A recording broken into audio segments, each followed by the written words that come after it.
It's the Daily Dog. Hey everybody, welcome back to the Daily Doug. Thanks for being here today. Today I'm in a bit of a mood because I've been thinking about how long it's been since I've been to a live show. And frankly, I can't remember the last time I've been to a live show. And I'm sure that for a bunch of you guys are in the same boat. So I've been reminiscing a bit on some of my favorite live music experiences, and I wanted just to run down my top 5 non-classical live concert experiences. Let's do it. So number 5, I'm actually going to cheat off the bat because there's 2 times that I've seen this particular concert, and both times were epic. Billy Joel and Elton John. Remember when they first started playing together? They did their face-to-face tour, and it was the summer, I think, of 1994. I was between my junior year and my senior year, so it was August of 1994, and I was going into my senior year of high school, and me and my buddy Aaron decided, we lived in Omaha, and the closest that they were coming was Cyclone Stadium in Ames, Iowa. And growing up in Omaha, it was not a place where bands came back in the day. We had to drive to Chicago or Kansas City or Denver, or Minneapolis. It was at least like a 5-hour drive to go anywhere to see a live concert. But I remember getting up and going to a Ticketmaster outlet. Yes, they had an actual outlet. And we went to this particular Ticketmaster outlet because that particular outlet had a T1 connection.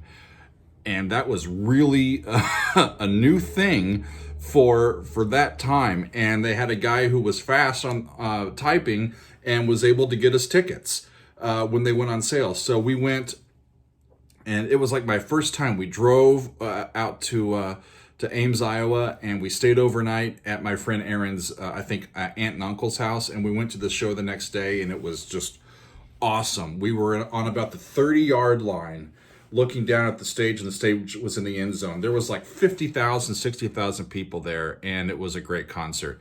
My wife and I saw Billy and Elton in Washington, D.C. in, I think, January of '02, when they started up their tour again. And that was a fun one because I had just finished master's degree school, and we really didn't have much money, and I didn't think my credit card would actually work. And we're like, fuck it, we're going to try it. And then actually my credit card went through, and we got tickets and got to go see Elton John and Billy Joel for a second time. It was really cool. So that's number 5. Number 4, and don't at me for this one, Garth Brooks.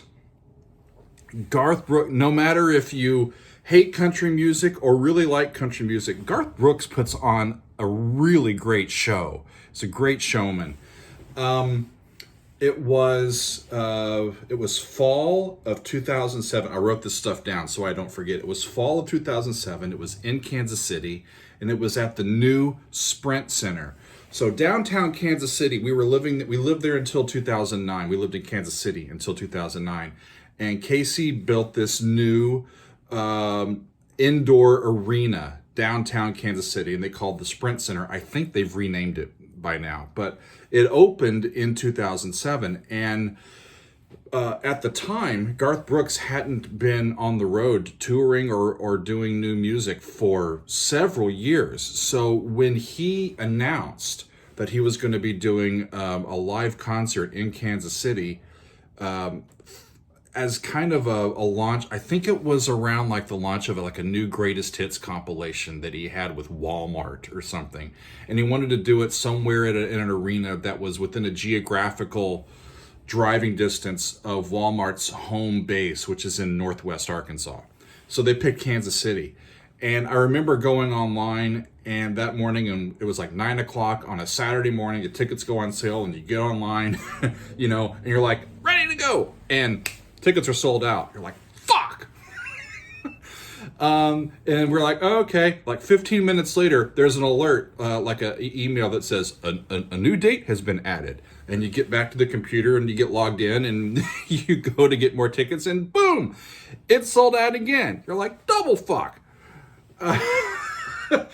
I think he ended up doing like 11 or 12 shows in a 2-week period. And they all sold out. We ended up going to like the 6th or 7th show in the sequence of his residency there in Kansas City. And y'all, I mean, we're in the time of COVID. Can you imagine 20,000 people singing at the top of their lungs and singing quite well to the songs that everybody knows? And the band was great and the sound was great. We were right behind the stage. They were in kind of the back part of one of the kind of end zones of that arena, and it was an open backed stage, and we were like in the 10th row, or like right behind. I was right above the drummer and could see the whole stage. It was so cool as a musician to see kind of behind the scenes a bit, to see how the band communicated and really to get their stage sound instead of the rest of the arena sound. It was really a great show. Number 3 was also at the Sprint Center. This was in the summer of 2008.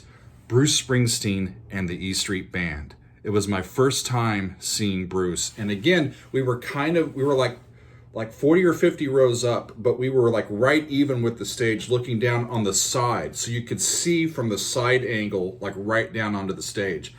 I believe that was one of the last tours that Clarence was was alive and touring with the band. Max Weinberg and Bruce and the whole nine. I remember like getting to the show and worried that we were going to be late because the show started at like 8 o'clock and we got in at like, we got it finally into our seats at like 8:15, 8:20. The band was nowhere close to coming on stage. They didn't come on stage until like an hour later than it was billed to be. Nobody opened for them, and they played till like past midnight. It was awesome. By the way, I have seen Bruce and the E Street Band in New Jersey at Meadowlands Stadium, but it wasn't nearly as profound as the first time that I saw them. I don't know why. It should have been just rocking out. Maybe it's because we were so far away, but for his home crowd in New Jersey, but it just didn't quite feel the same way. But yeah, that was Bruce Springsteen, summer of '08. That was awesome. Number 2 is U2. It's the only time I've ever seen U2. We saw them in the summer of 2011 at Meadowlands Stadium in northern New Jersey. I think it was the 360 Degrees tour. They're one of the best like large arena rock bands I've ever seen, and they know how to deliver a great experience to every person that's in the building, no matter where they are. I don't know how they do it, but their music just soared that night, and it was a wonderful, wonderful experience. Before I give you number 1, though, I'm going to give you some honorable mentions because there's too many it was really hard to come up with a top 5 list. I've seen Jackson Browne 6 times.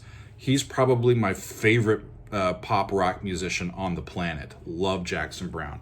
Mark Cohn, Megan and I have seen him 5 times, twice in like the first row or the first few rows at a small intimate venue called the City Winery in New York City on Valentine's Days. I think it was Valentine's Day 2013 and 2014. We got to see him in an intimate show there in New York. He's got a wonderful rapport with the audience and a really great live performer. I've seen the Dave Matthews Band 3 times in probably 3 states. Been a Dave Matthews fan for, since I was in high school. Love the Dave Matthews Band. A band that you may not have heard of, the Wayland Jenny'S. This is a Canadian folk trio. The best harmonies. These gals can sing, and we've seen them 4 times maybe. First heard about them on the NPR show Prairie Home Companion, and got to know their music.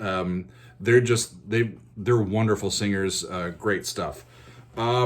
We saw Paul Simon and Bob Dylan back in the day at some amphitheater at like near Dulles Airport in Northern Virginia. The weed was quite present. That was back in the day.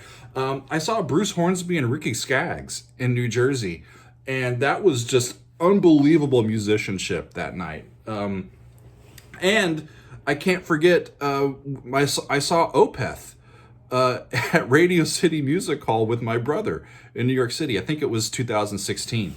Those are all honorable mention. But number one, the best and most long-lasting concert experience that I've ever had was Eric Clapton, the One More Car, One More Rider tour in summer of 2001.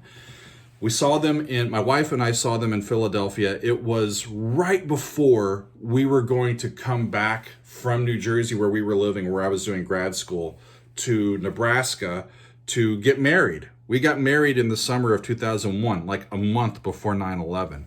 But one of the things that we splurged on for like a fun thing to do that summer was to go to this concert. And we were able to the ushers actually, we were kind of up high, and they found a spot for us sort of down closer, because they were trying to fill in a few of like the really high seats and get people down closer, at least for the second half of the show. And I got to sit like 20, 30 rows up, like right overlooking the stage, and I was right on the side where Billy Preston was playing the Hammond organ.